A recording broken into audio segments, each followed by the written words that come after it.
So this is my first live. I really don't know how it works. I can't tell if anyone is here or not, but I will try to save this live broadcast to post as a video on my page for whoever does not catch this. I'm making this live to, first of all, I'm Ilshawn Witherspoon, and I want to thank everybody for sharing my post and commenting on different ways to help me with what I'm going through. Thank you so very much. And please continue to share my videos. I wanted to make this live so I can address a few of the other questions and some of the issues with my content. I am over 50 years old, and before I got a TikTok page, I was not a fan of social media. I only had a Facebook page, and I only shared recipes and gardening tips. So that was pretty much and shared posts of other people. That was pretty much my extent of social media. Some of the comments were about the most the comment that was asked and wondered about the most was, if I moved, why are the people still bothering me?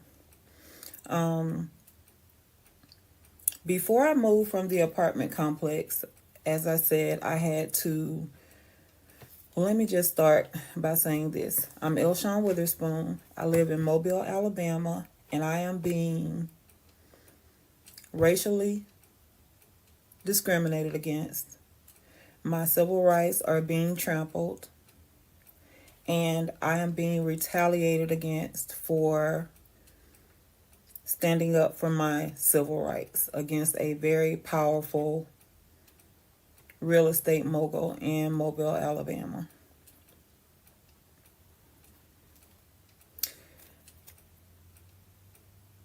The question that's asked the most, and the question that people, yeah, yeah, a lot of people say that I need to go, that I should not stay here. I was put out of business. I had a home business. I was put out of business from not being able to meet customer deadlines because the post office was stealing my mail. This is the same post office in Mobile, Alabama, where the young lady just went to jail for stealing $3 million worth of checks. It's the exact same post office. So, yeah.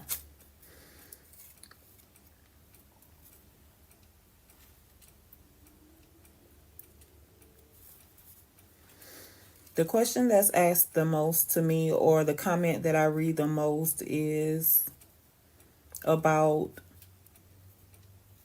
me moving. I have moved from the apartment complex. I moved 2 years ago. And also, if I moved, why am I still being harassed and stalked? When I lived in the apartment complex, when I got the warrant on the young lady, the property manager, that's when the stalking started. After I put in my 60-day notice to move is when the stalking started. And on my page, I do have a communication between myself and the city councilman, William Carroll, asking him to intervene on my behalf because of the apartment complex. And I didn't know she was a property manager at the time, but a tenant was following me around the city, jumping out on me, pulling up next to me, parking and jumping out whenever she felt like it. I would pull up to a store, she would pull up right next to me. No matter where I went, at different times, she would pull up next to me. When I would come back home, she would be pulling up next to me. So I asked him to intervene. He did nothing. At the time, like I said, I did not know that she was the property manager. I was looking for places to live while I was still staying there because I had to put my 60-day notice to move in at the spur of the moment. I was not anticipating moving. So I put the notice in first and had to find somewhere to live after that. What I have found out from hiring the private investigator is that the reason that I was being followed and stalked at that time is because they were trying to make sure they knew where I lived, or they were trying to sabotage me being able to find a place to live. And it makes sense now because I was denied. Every application that I put in was denied, and I ended up having to know someone to get a place to live, and it was 2 weeks before the 60 days were up that I actually found somewhere to live. And also, because so many people's hands are in the pot for disenfranchising me, they have to make sure where I am so they can continue to try to intimidate me. Because once you take the money, once you take the bribe, it's on you to do the job. And the job is to try to intimidate me. And this is not something that I was totally confused as to why these things were happening to me. Totally confused. It took me hiring a private investigator to figure all of this out, to put all of the pieces together. If you would look on my page, you'll see cars circling my residence. All of them stopping in the same place, doing the same exact thing. These are intimidation methods. It reminded me of cowboys and Indians, how the cowboys would surround the teepees, because that's what I live in a cul-de-sac. And you'll look on my page and you'll see a pattern. Every time I make an official complaint with any entity that is doing me wrong, that entity starts to stalk me. Case in point, my Wi-Fi was hacked. My security cameras was hacked. I have a video of a white Audi truck with a Caucasian female. She is riding around my house taking pictures of my cameras, all of my cameras on my house. At first I thought she was just taking pictures, but then I found out later that she was trying to hack my cameras.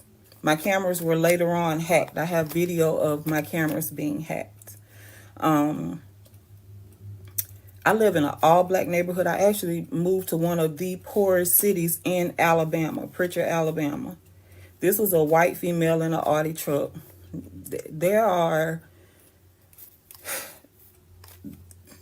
She's out of place here. She's definitely out of place here. And also, I made a report to the police about my Wi-Fi being hacked and my cameras being hacked on June 30th of 2023. On July 5th, I also reported back in May that a city truck was stalking me in my yard, in my house, from the front to the back, and he was doing it on a regular basis. That video is on my page as well. I reported that to the police via email. The email is on my page, I do believe. And this happened in May of 2023. They did nothing about that, nothing at all. They didn't call me about it. They didn't reach back out to me about it. They did nothing about it at all. On June 30th of 2023, I put in a police report about my Wi-Fi and my security cameras being hacked to the Pritchard Police Department. On July 5th of 2023, the Pritchard Police Captain Chief Walter Knight showed up at my house with his Sergeant Tucker, with the same vehicle that I had reported to them that was stalking my residence. I was not at home. I had left. But they came. It looked like they knocked on the door. They didn't leave any cards or anything. And they just left. I didn't know who it was. I didn't realize what was going on until the next day. When they came by and someone was at my house and they didn't leave a card with her. She didn't know who it was. She just know the police came. They didn't even say why they came. I had to run down the police to figure out why they came. And when I called him, it was about a video that I put on my page of the city workers stalking my residence. Not because he wanted to do something about it, but because the city worker wanted the video taken down. He brought him to my house to get the video of him stalking my residence taken down. Just recently, this past Monday, I think Monday was the 21st or the 20th, I made a report to the post office, the actual postal inspector. I made a report to them, reporting that my mail is still being delayed. My mail is still being played with. My packages are not arriving when they should be arriving. This was on Monday the 20th. I made the report with the postal inspector, the 1-800-USPS.com number, not with the local people. The very next day, you will see a video that I put up of the post office, the postman, doing the exact same thing that the other vehicles who stalk my residence are doing, stopping on the side of my house, making sure that I can see them in my camera. This is intimidation. This is intimidation. When I made all of the reports of Mallory stalking me before I moved, those police reports were put into the wrong name. When I went to go and try to have them corrected, the police chief, I talked to him on the phone. He told me he was going to do something about it. Then he ignored me. He doesn't answer my calls anymore at all, period. Of the Mobile Police Department. Does not answer my calls, did not return my calls, and he did not do anything about the 4 police reports that were put in the wrong name and the wrong charges were added to them. I ended up going to Internal Affairs on August 1st of 2023. When I went to Internal Affairs to get those police reports corrected, he begrudgingly corrected them, told me it was nothing that he could do about them being wrong because one of the police officers, he just stopped showing up at work. And he doesn't work there anymore, so there's nobody to discipline for the police reports. But there was also another officer, Reagan Clegg. Jacob Payne was the officer who put 3 of the 4 police reports in the wrong name. Officer Reagan Clegg, she didn't even make it a police report. He said it was an incident report. It wasn't even a police report. She did not, and this was for me watching Mallory walk away from slashing my tires. He said she just made it an incident report. It's not even a real police report. He didn't even try to tell me he was going to discipline her. I was so overwhelmed that day until I was just, it's demoralizing. So I took the fact that I had the police reports changed, but he made sure he told me. It's nothing I can do with the police reports now that they are changed because it's been over a year. So I can't prosecute her for any of those because it's been over a year. But for between that year, I have been trying desperately to get those police reports changed. It was nothing. Nobody could do anything. And this is because Mallory works for John Stimpson. John Stimpson is the mayor's brother of Mobile, Alabama. Risk management. To even put in a complaint to risk management, guess where it goes? To Mayor Sandy Stimpson. He is the final say for risk management and all complaints made through risk management about the police in Mobile, Alabama. I'm going to put the complaint in. I'm going to post the complaint once I put it in. And I'm going to let TikTok see that they don't do anything about the egregious civil rights violations that were committed against me because it's all in the family. So this is why, because I have moved, the stalking has not stopped. They want to make sure that wherever I go to get help, they can sabotage it. They can. The day I went to internal affairs, that day as well. I mean, they were on me that day as well. Everywhere I go, there is somebody going to be following me to see who I talk to see what I do, and to see if they can sabotage any of that in any way that they can. In any way that they can. Also, I wanted to address the DOJ, and the FBI.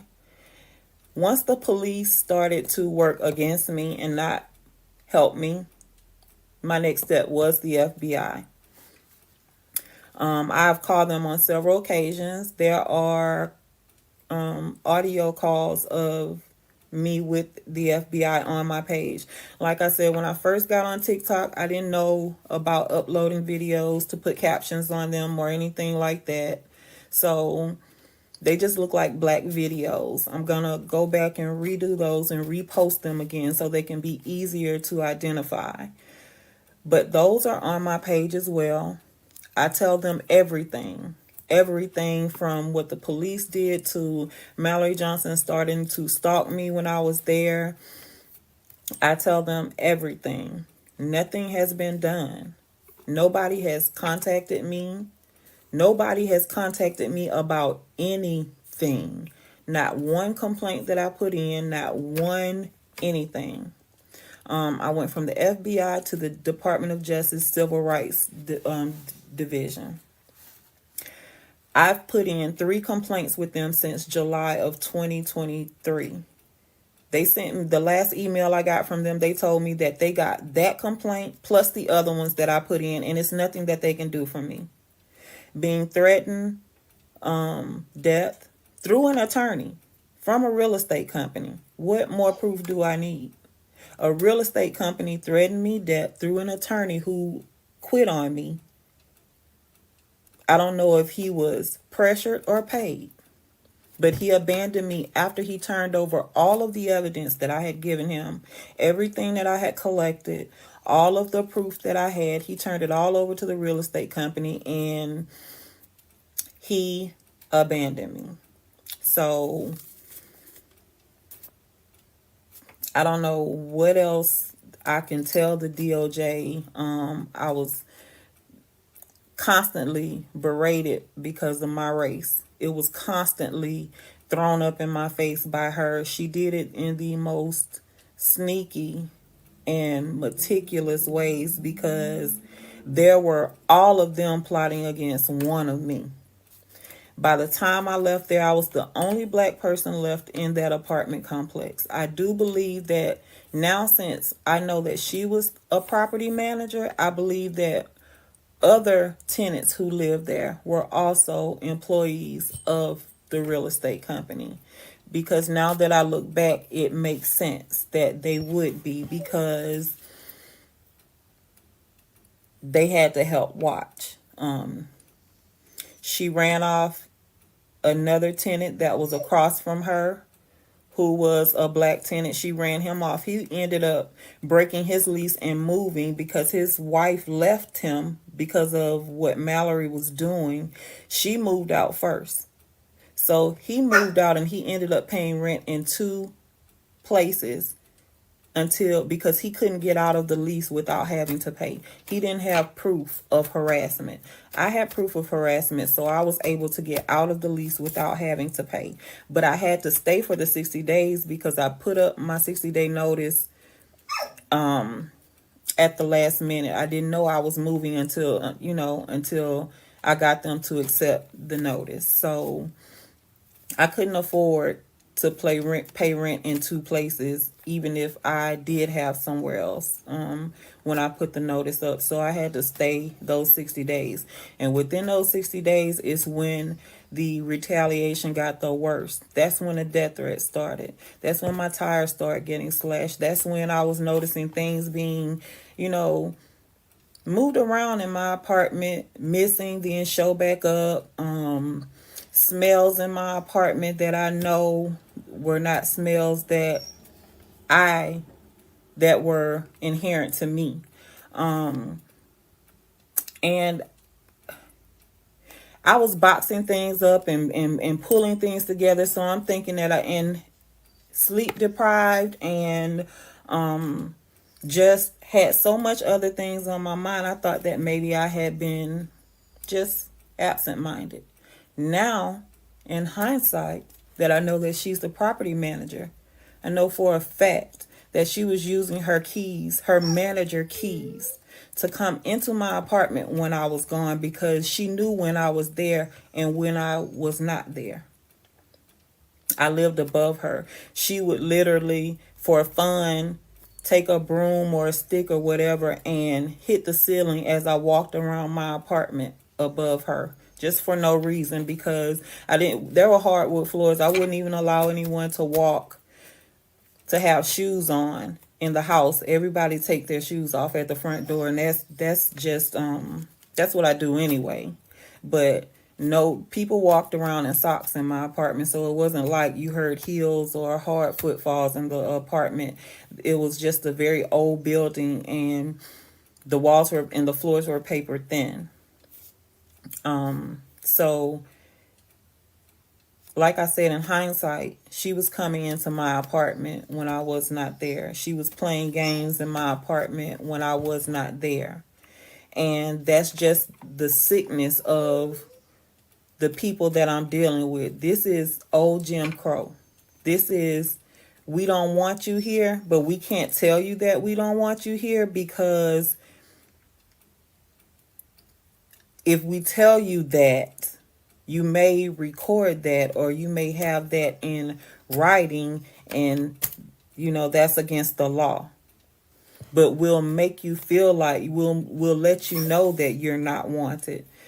Like I said, they were walking around my apartment at night. They would keep the lights out on the property. I have videos. You can see where the lights were off. They would be on downstairs on her landing, but off upstairs on my landing. So she could come upstairs and jiggle my doorknob at night and pour oil. So I couldn't see the oil on the stairs when I'm walking down the stairs, and I slip and fall down the stairs. So I couldn't see just anything. The lights would be out on the property at night, 1, 2, 3 o'clock in the morning when it's at its quietest. I'll hear chains being jiggled, clinking, walking around the building. People would be downstairs making crazy noises, and in the part of town that I lived in, it was a mostly white part of town, very quiet in the middle of the night. And you could tell that the noises that were being made by humans were right down below my apartment. And it was because I used to keep my windows cracked because the apartments were old. And I would keep one window on one side and one window on the other side for ventilation. It was the things that they were doing to let me know that I wasn't wanted. But they started doing these things the most after I put in my 60-day notice. So it's like, if you want me gone, okay, I'm gone. But you don't just want me gone. You want me terrified. You want me traumatized. You want me financially crippled. They wanted me to vacate. They wanted me to abandon the apartment so I would still have to pay them and find somewhere else to live. But when I was able to get out of it without having to pay them, it pissed them off. So since I didn't have to pay I wasn't going to abandon the apartment, they were going to do everything that they could to make my life miserable while I was there. And to find out that a year and a half later that this woman was the property manager is an insult on top of the injury. So, yes, I've called the FBI. Yes, I've called the DOJ. I've even called Ben Crump. Like I said, Benjamin Crump represented a young lady from this area who got body slammed at a Waffle House. But he told me to kick rocks. It's nothing he can do for me. The Department of Justice, Civil Rights Division, kick rocks. It's nothing we can do for you. The FBI, I don't even know if they even take down what I say. I really think that they just sit up and listen to me and don't write anything down. Google John Stimpson, John L. Stimpson from Mobile, Alabama. His resume. He's not just a millionaire, he's a billionaire. He has oil, he's in oil, real estate, trucking. He sits on the board of Synovia's bank. He could quite possibly be a decision maker in if black people get approved for mortgages in areas that they want to live in, but quite possibly he does not want them to live in. Because his thing is putting money into making neighborhoods white, not mixed, white. Is there anything else that questions? Like I said, when I first got on TikTok, I wasn't really a social media person, just Facebook. So a lot of my videos or a lot of the paperwork that I've submitted is in the form of videos that may have pictures as the cover photo. So the paperwork is there from the DOJ, from everybody. All the text messages, it's there, but it's probably as a video behind a photo of someone. So I'm going to work on going back in and making those, redoing those and making them easier to find so my content can be understood better. And I think that's about it. But I really would appreciate if you could look at the pattern of the stalking that I endure at my home. Look at it and realize the pattern. It's not a coincidence. Yes, I do live on a cul-de-sac. Yes, there is a dead end. But there is a huge sign at the front, at the top of the street that says dead end. You don't have to come in here. You can turn around, and there's also places to turn around before you get to my house. And as far as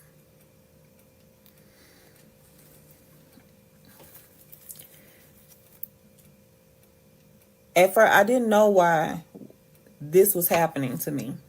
I have to say that over and over and over again. I didn't know I knew it was happening, but I didn't know why. So I was second guessing myself because I couldn't figure it out. And it's really not fair to make the victim figure out the crime to prove and investigate. That's why I'm here on TikTok, because if you don't want to, hey Misa, if they don't want to, I've done it to the point where I've hired the private investigator. And I'll tell you something about him.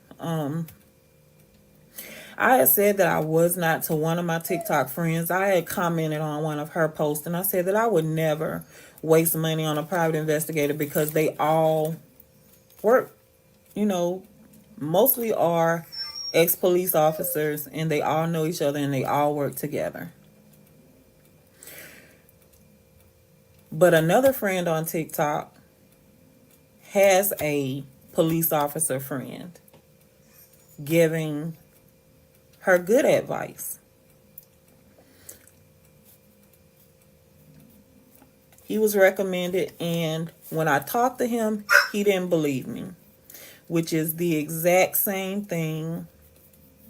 I had the same experience almost as a TikTok friend. And the information that he gave me was scary and concerning. He was not sure until he followed me being followed, until he was sure that he was being followed, until he talked to some, because he wasn't party to this. He said that every police officer is not party to this, but there are a lot that are. And when he found out what he found out, he urged me to show my face and go public with what's going on with me. Because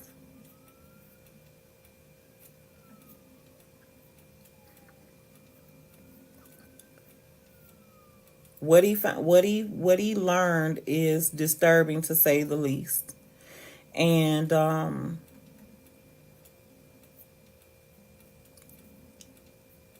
to keep his identity anonymous, there was a limitation on what he was willing to do,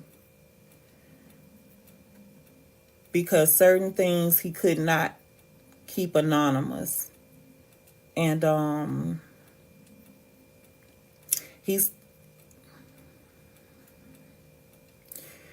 he got in touch with me again because of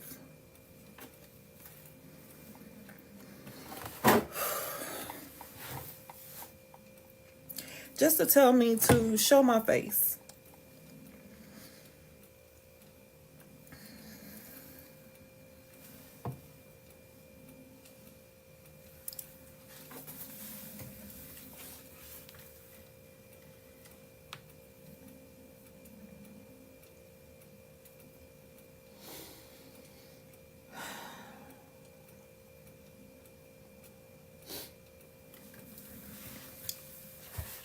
To show my face and go public, because the threats that are coming to me from so many different places, not just an attorney, not just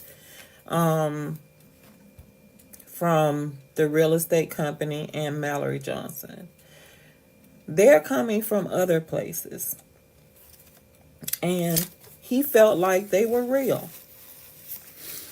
After the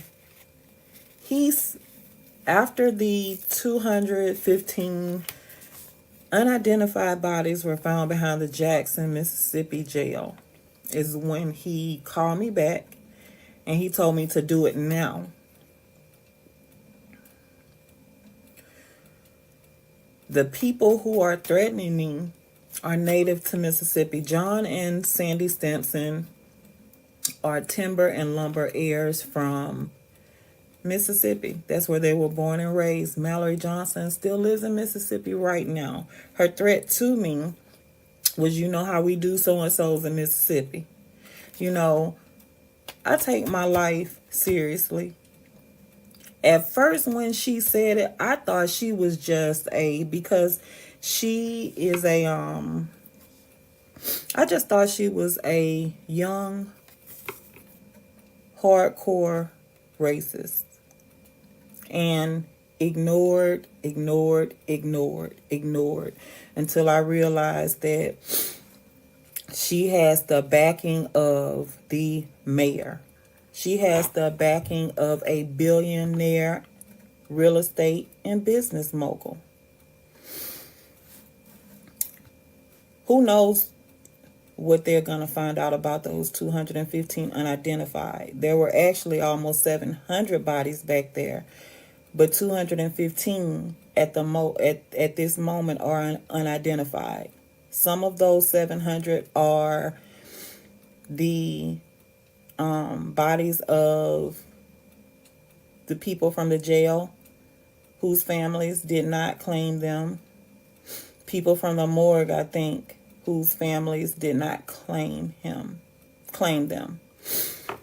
But 215 were unidentified, and one of them was actually killed by a Jackson, Mississippi police officer. He was struck and killed, and they buried his body, and they said that they called his parents once, and they didn't get an answer, so they didn't call back.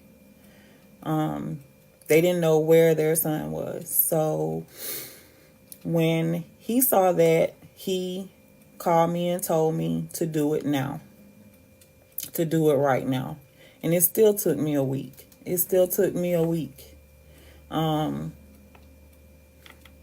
Encouragement from a few friends, from a few people who care, helped me be able to do this.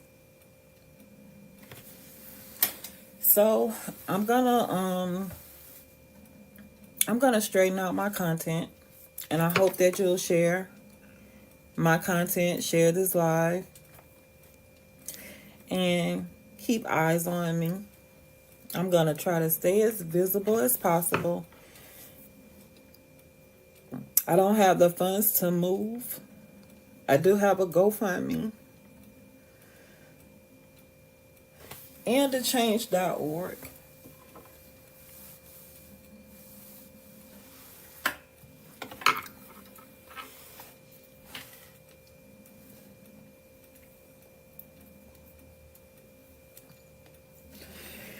But just like I moved this time, I don't think moving will help. People tell me to just drop it, leave it alone. For the longest time, I wasn't even thinking about it. They won't drop it. They want me homeless. They want me on the streets. They want me crazy. They want to be able to discredit me in every way because I have the proof to prove everything that I say. They are putting money behind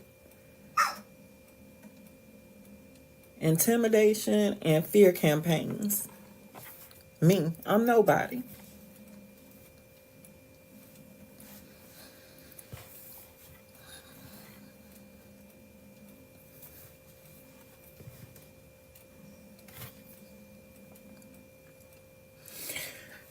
Please share my content. Thank you.